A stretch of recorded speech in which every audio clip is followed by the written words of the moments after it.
ACW's Battle of Pea Ridge. Battle for Missouri. Part 1. Let's go. Right, what have you got for us, WarHawk?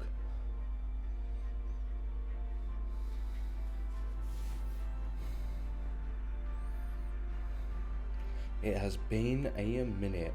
Come on. March 1862. Much has changed in the Trans-Mississippi Theater since the Confederates' early victories at Wilson's Creek and Lexington. The Confederate strategy in Missouri is a simple one. Advance northward through the border state, defeat the Federal forces in their way, and capture the important city of St. Louis. This would gain the Confederates command over the Gateway of the West. Control of St. Louis, a major commercial and industrial center and notoriously pro-Union city, would symbolize Confederate control over the entire border state. It would also help propel the career of an ambitious Confederate Major General Earl Van Dorn, commander of the Army of the West. All that stands in Van Dorn's way are the outnumbered Union forces in Missouri from the Army of the Southwest, commanded by Brigadier General Samuel R. Curtis. Van Dorn begins to confidently look forward to a shower of accolades. Earl Van Dorn is an experienced Confederate officer, a West Point graduate. He had served with distinction during the Mexican War and had been wounded several times in battle. He had also fought Indians on the southwestern frontier. A nephew of President Andrew Jackson, he shared Old Hickory's famous temper and charming way with the ladies.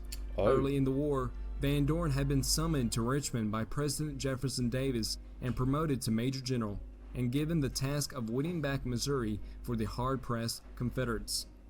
The Western and Trans-Mississippi theaters had been a disaster for the Confederates in the winter months of 1861-62. Already, Union forces under Brigadier General Ulysses S. Grant had seized Forts Henry and Donelson in western Tennessee. Yes, they did. Go on, Grant. So has caused the evacuation of Nashville and the fall of Kentucky and most of Tennessee to Union control. Farther west, in Missouri, Confederate elation following their victory at Wilson's Creek had turned to despair as superior Federal forces had steadily pushed back Major General Sterling Price's outnumbered Missouri State Guard troops out of Missouri. By February 1862, the Confederates had been driven back to the Missouri-Arkansas border line. At Fayetteville, Arkansas, Major General Van Dorn assembles a force of some 16,500 Confederates, including 8,000 Texans under Brigadier General Benjamin McCulloch and 7,000 Missourians under Major General Price. These regular forces are augmented by a colorful contingent of 2,000 assorted Indians, principally Cherokees, led by the renowned frontiersman Brigadier General Albert Pike. Van Dorn eases the personal friction between Price and McCulloch. Their promising partnership at Wilson's Creek had quickly dissolved into competition for glory and promotion. As it always does. Van Dorn does. persuades them to cooperate in his bold plan to retake Missouri, capture St. Louis, and move east to link up with General Albert Sidney Johnston in following Grant's Union forces in Tennessee, pinning the Federals between them and bringing about a decisive Confederate victory in the Western Theater. Assembling his Army of the West and convincing the other generals to go along with his plan, Van Dorn has already accomplished a significant feat. Moreover, the general seems to have luck on his side. His forces significantly outnumbers the 11,000 Union troops under Brigadier General Curtis, a fellow West Point graduate of no prior military distinction. However, Curtis is more renowned as a politician than a general. A former mayor So how's of it going to Keokuk, do Iowa, with this then? had served 3 Come on, terms Curtis. in the U.S. House of Representatives prior to the war. Curtis's very success works against him. Following his comparatively easy victories over Price, demands has arisen for the transfer of Union forces from Missouri to other, more threatened theaters of war. To achieve his strategic goal of recapturing Missouri for the Confederacy, General Van Dorn plans for his units to move west of the Union forces, outflank them, cut their supply lanes, and fall on them from behind. It is a smaller version of his grand scheme to cross the Mississippi to outmaneuver Grant in western Tennessee. Never once to delay, even though he is suffering from the aftereffects of flu or pneumonia. Van Dorn wastes no time heading north from Fayetteville. The Army of the West movement began on March 4th, following an obligatory address to the troops by the commanding general. A heavy snowfall occurs. Van Dorn himself is so racked with fever that he begins the journey lying in a wagon. So how much does that slow him down? Add to the strain of the march. So they started on the 4th. weather-hampered Confederates trudged through knee-deep snowdrifts and stinging cold winds. The Union Army of the Southwest under Brigadier General Curtis is moving to meet the approaching rebel threat. At Pea Ridge, a long hill 30 miles northeast of Fayetteville, Curtis consolidates his army and entrenches along Little Sugar Creek, which runs roughly parallel to the ridge. 2 miles to the southeast, he centers his federal operations at Elkhorn Tavern, a well-known watering hole at the eastern end of Pea Ridge. His right flank, the sector that General Van Dorn expects to turn, rests against Elkhorn Mountain and Pea Ridge. The Union position is sound, reflecting General Curtis's pre-war training as an engineer. The creek affords a natural defensive barrier for the Federals, and the mountains immediately to the west offer additional protection. To add to the strength of their position, the Union troops are busily entrenching under the stern gaze of their formidable commander. As he comes upon the Federal positions on the evening of March 6, Major General Van Dorn realizes immediately that he will not be able to slip past Curtis's flank completely unnoticed. He would have to deal with Curtis first before moving any farther north. Van Dorn decides to take advantage of his superior numbers, the static position of the entrenched Federals, and the terrain itself. The same mountains that provide security to General Curtis's right flank might also serve to mask Van Dorn's movements to the west. Makes sense. He's further encouraged by a minor skirmish when his advance guard briefly engages and dispatches a small Union detachment under Brigadier General Franz Sigel, second in command of Curtis's army. Van Dorn then determines to bring his force to the rear of the Federal lines, thereby rendering their entrenchments and its advantageous position behind Little Sugar Creek useless. At the same time that McCullough's division is marching to their positions, General Curtis directs his 1st Division commander, Colonel Peter J. Osterhaus, to withdraw one brigade of his division from Little Sugar Creek fortifications and head towards the Confederate force reported to be near 12 Corner Church.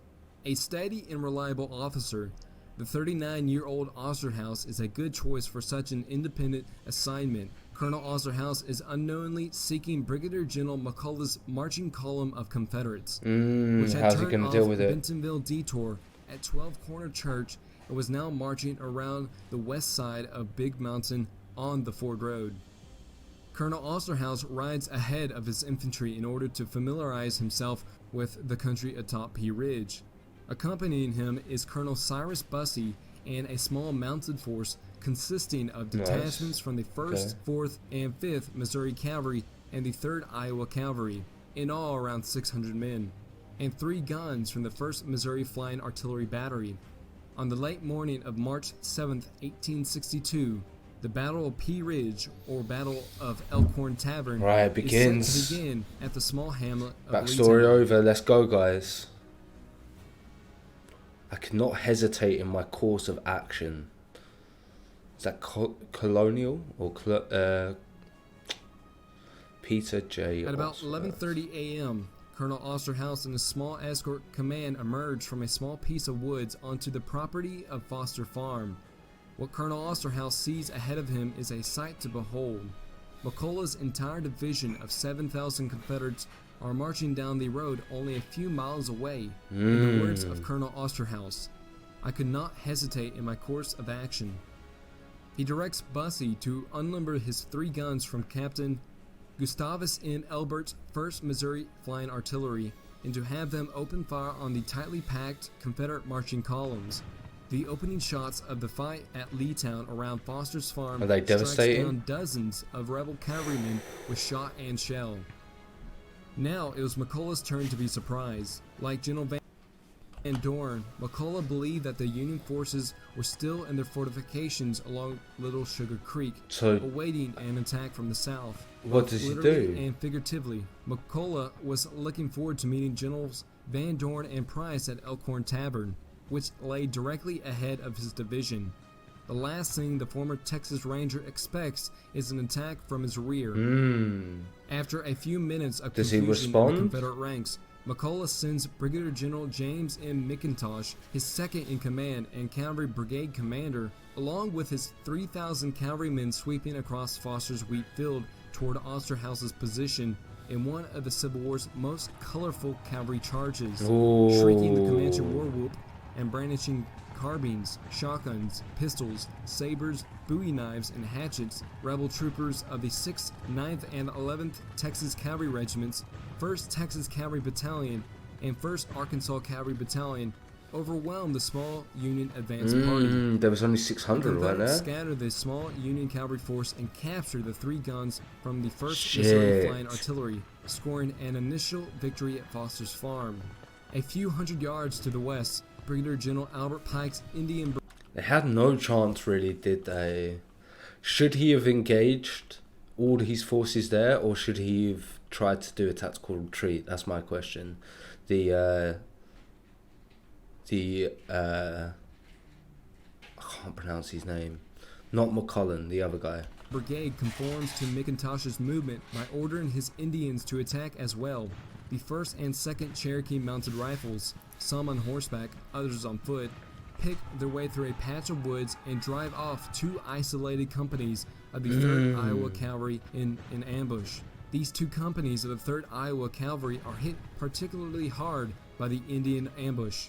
Among the dead and dying, Iowans sprawled across the field. The Cherokee troopers take time to scalp, mutilate, and murder 8 of the wounded Federals. The 3rd Iowa Cavalry suffers an unusual kill-to-wounded ratio, with 24 men killed and 17 wounded. Survivors of the Federal advance party fall back through the belt of trees and race across Oberson's Field. The Yankee cavalrymen thunder past Colonel Nicholas Grugel's infantrymen of Osterhaus's 2nd Brigade, which is just now entering the field. As horsemen speed across the gaping infantrymen, some of them shout, turn back, they'll give you hell." Pussies. Never turn back.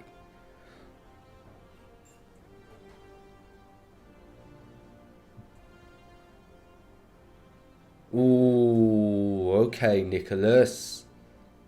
For a moment, the blue infantry ranks waver before Colonel Grugel shouts words of encouragement to lift their spirits. He exclaims that he does not wish to see another bull run affair this day and inspires his men to stand at their post. The reference to the shameful debacle outside Washington only 7 months earlier does the trick, as the rattled infantrymen settle back down and resume their deployment on Oberson's Field. When Colonel Osterhaus arrives a few moments later, he finds Grugel calmly supervising the formation of the Union line of battle on the south side of Oberson's Field. Okay. Immensely relieved, Osterhaus later informs General Curtis that Grugel's men had stood without flinching, despite the temptation to flee. It is a critical moment in the developing battle around Leetown. Instead of an easy, decisive victory, General McCulloch would soon have a fight on his hands. Osterhaus sends a message to Brigadier General Curtis informing the Army commander that he has engaged a large enemy force north of Leetown and urgently needs reinforcements. At this stage of the battle, the Union force at Leetown consists of the 36th Illinois, 12th Missouri, and the 22nd Indiana, fewer than 1,600 men, supported by the 4th Independent Battery, Ohio Light Artillery, commanded by Captain Lewis Hoffman and Captain Martin Welfy's Independent Battery, Missouri Light Artillery. Colonel Cyrus Bussey's cavalrymen are in such disarray that they will not be of much help for some time. On the other hand, McCulloch's division consists of just around 7,000 men and 4 batteries of artillery. This is more than enough to sweep the small Union command if handled properly. Osterhaus has no illusions about his ability to repel a full-scale rebel attack.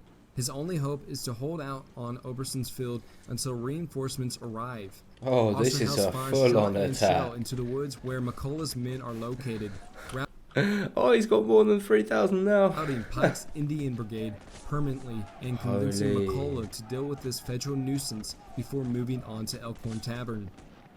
Despite the temporary disarray and confusion in his ranks, McCulloch is confident of success as he prepares his men for a general assault against Osterhaus's short blue line on the south side of Oberson's Field. He remarks to his aide, "In 1 hour, they'll be ours." Colonel Lewis Abair's infantry brigade and McCulloch's division forms a line of battle straddling the Leetown Road. Because the formation is too long and unwieldy for Abair to personally oversee himself, McCulloch divides the infantry brigade into 2 wings. Hebert personally directs the 4 regiments in the thick woods on the east side of the road, while McCulloch assumes temporary command of the 5 regiments in the well-trampled fields west of the road. The mounted regiments from McIntosh's cavalry brigade, now largely restored to order, take their places behind the infantry brigade, while Albert Pike struggles without much immediate success to reform the demoralized Cherokees of his Indian brigade in the woods to the northwest. After talking things over with Colonel Hebert near Leetown Road, McCulloch rides westward along the Confederate line, conferring with subordinates and encouraging the weary soldiers. The infantry formation west of Leetown Road consists of the dismounted 4th Texas Cavalry Battalion, the 1st and 2nd Arkansas Mounted Rifles, also dismounted, and the 16th and 17th Arkansas Infantry Regiments. When he reaches the end of the line, Brigadier General McCulloch notices a bushy gap in the belt of trees and decides to personally observe the Federal positions in Oberson's Field for himself. He told his staff, "I will ride forward a little and reconnoiter the enemy's position. You boys remain here," adding, "Your gray horses will attract the fire of the sharpshooters." McCulloch had developed a habit of personal reconnaissance during his years with the Texas Rangers. These scouting techniques had served him well in Mexico and on the Great Plains. But is this where he dies? And Leetown would prove fatal for the Texan. Osterhaus has no sharpshooters in his command, but Gruschel had sent 2 companies of the 36th Illinois across Oberson's Field to form an advanced skirmish line. The Illinois soldiers spread out along a split-rail fence that ran along the north side of the field and marked the southern edge of the belt of trees. Nervous about being so far out in front of the main Union line, the infantrymen peer into the woods ahead, alert for any sign of rebel activity. After a few minutes, the Union soldiers on the west end of the skirmish line spot a horseman riding in their direction through a bushy gap in the trees. Clad in a black suit and mounted on a tall horse, McCulloch is sharply outlined against a wintry blue sky. Dozens of Union What a mistake this time. soldiers steady their rifles on the fence and fire a ragged musket volley into the general. McCulloch tumbles from the saddle, killed by a bullet through the heart, credited with being fired by Private Peter Pelican of Company B, 36th Illinois. Because of the brown foliage that clings to the trees at the end of the winter, no one in the rebel ranks see the division commander fall. For nearly an hour, the entire Confederate force at Leetown remains immobile, awaiting orders from their division commander to advance on the outnumbered Yankees. But orders never come. To the officers and men in the Confederate lines, McCulloch seems to have vanished into thin air. His fate remains unknown until mid-afternoon, when soldiers of the 16th Arkansas advance through the belt of trees to drive off the Union skirmishers and stumble across his body. Command of McCulloch's division belatedly passes to Brigadier General James M. McIntosh, who orders that division's general assault begin. Just attack. Instead of remaining in the rear, Interesting. Let's see how this guy does. General McIntosh impulsively decides to go into the fight with his old regiment he had led at Wilson's Creek, the 2nd Arkansas Mounted Rifles. But the Arkansans were dismounted and serving as infantry now, and as they slowly pick their way through the belt of trees, McIntosh grows impatient and gallops forward atop his steed. A short time earlier, Colonel Gruschel had led the main body of the 36th Illinois halfway across Oberson's Field to recover the 2 detached companies of skirmishers, who were now engaged in a firefight with the 16th Arkansas. When Colonel Gruschel spots the 2nd Arkansas Mounted Rifles, with General McIntosh out in front, emerging from the belt of trees just to the east of the 16th Arkansas, he directs the 36th Illinois to shift their fire to this new target. 700 Union muskets and rifles roar a deadly volley, and McIntosh topples over from his horse, struck by a bullet through the heart. He had fallen just 200 yards east of the spot where McCulloch had shared the same fate. The loss of... Oh my... What? You can't write history. Geez, like, I know you want to be at the front, but at least be with the rest of your fucking army. Like, brother,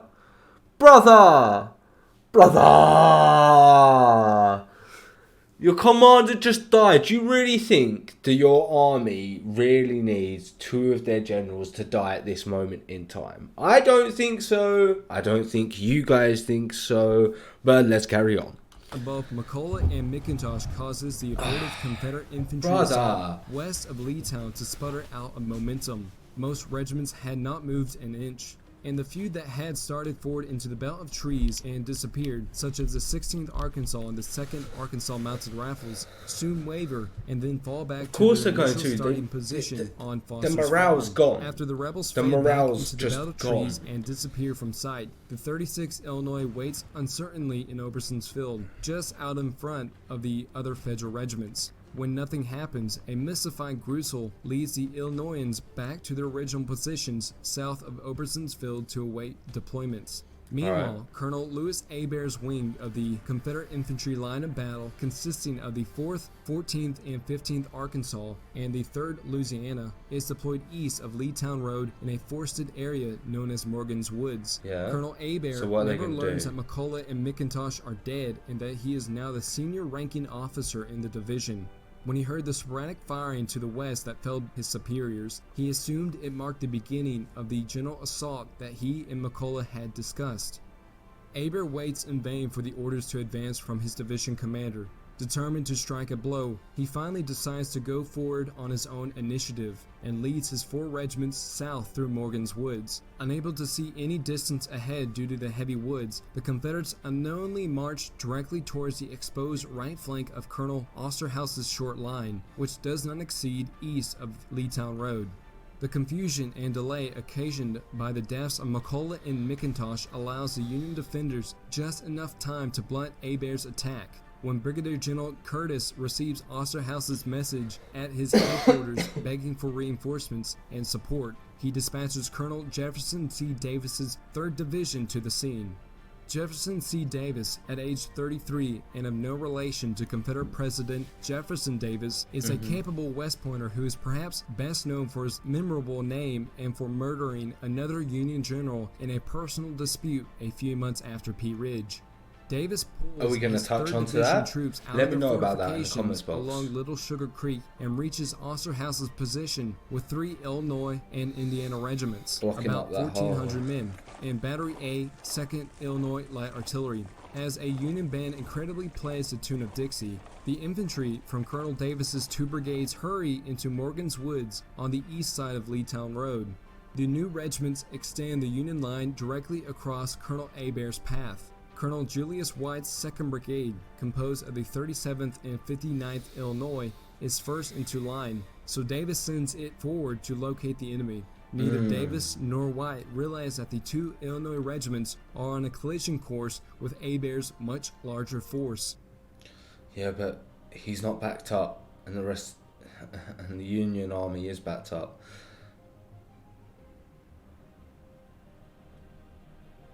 William Watson, okay. Let's see. Hebert's rebels and White's Yankees plow blindly into one another in Morgan's Woods and open fire with volleys at extremely close, sometimes point-blank range. Staggered by the shock, both lines ground to a halt and intense firefight erupts in the tangled woods. Soldiers on both sides lay down to avoid the deadly close-range fire. Parade ground maneuvers and fancy tactics count for little in such a brutal point-blank fight. As regimental formations and lines break down on both sides, the struggle degenerates into firefights between company-sized groups stumbling around in the smoky wilderness. Just trying Colonel to Hebert's men survive. have the advantage in numbers, and they gradually push White's Illinoisans back. At one point in the contest, 100 or more soldiers from the 3rd Louisiana and 4th Arkansas become separated from their units and emerge from the western edge of Morgan's Woods. Oh no, giving up the situation. Of the 2nd Illinois Light Artillery in the southeast corner of Oberson's Field. That Battery A is going to turn fire they onto surge across Leetown Road the rest, toward right? the Union guns in a disorganized mass.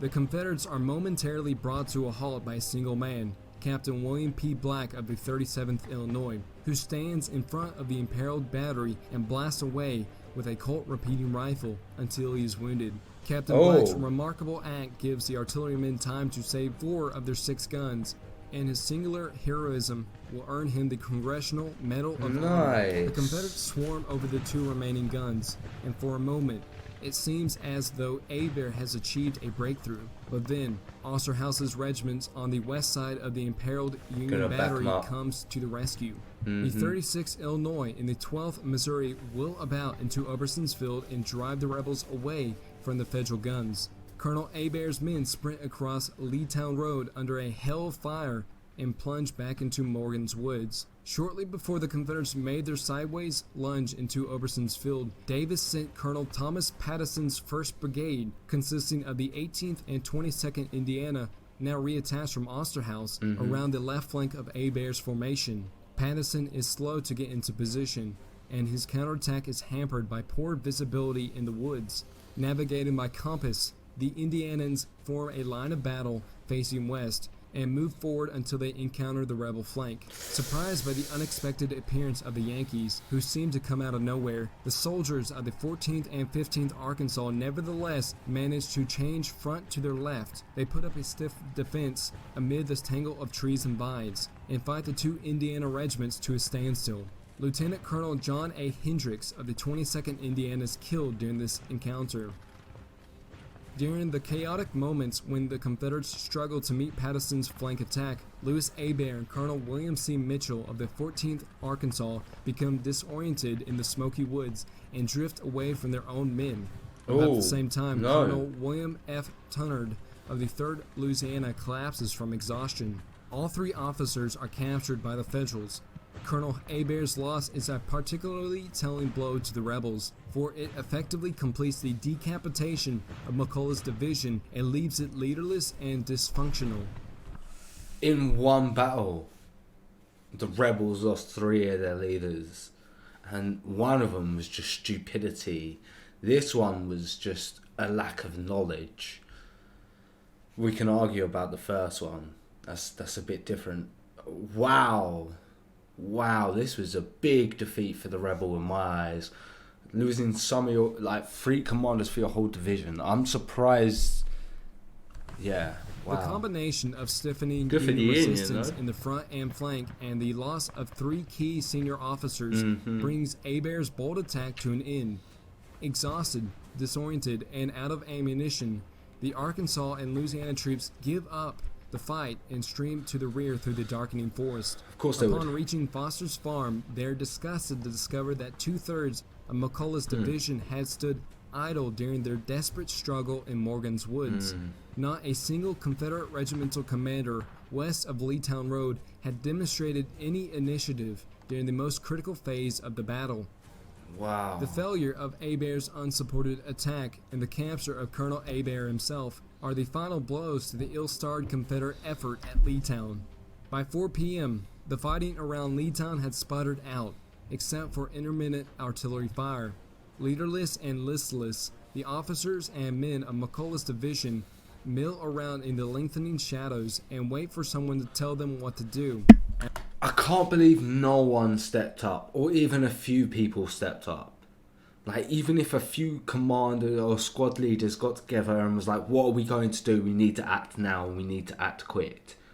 Not one person needs to, take all that much power, but we need to act quickly, at least. After some time, Brigadier General Albert Pike attempts to assume command, but many of McCullough's officers refuse to acknowledge his authority. The fight at Leetown was over, but the Battle of Pea Ridge was only just getting started. Further east, the rest of Major General Earl Van Dorn's Army of the West, including Major General Sterling Price's division, were priming for an attack on the Union positions around Elkhorn Tavern. What happens here? And that's coming up in the next episode. So good. Thoroughly enjoyed this. I'm glad I'm back on some WarHawk, and I hope you guys are glad that I'm back on it. If you haven't watched his content already, or you just want to check out some of his new content, then you know what you need to do. Head over to his channel, the link's in the description box down below. If you enjoyed my reaction, looking forward to future reactions, you know what you need to do. You need to like, comment, subscribe, hit that notification bell, and I'm going to catch you in the next episode.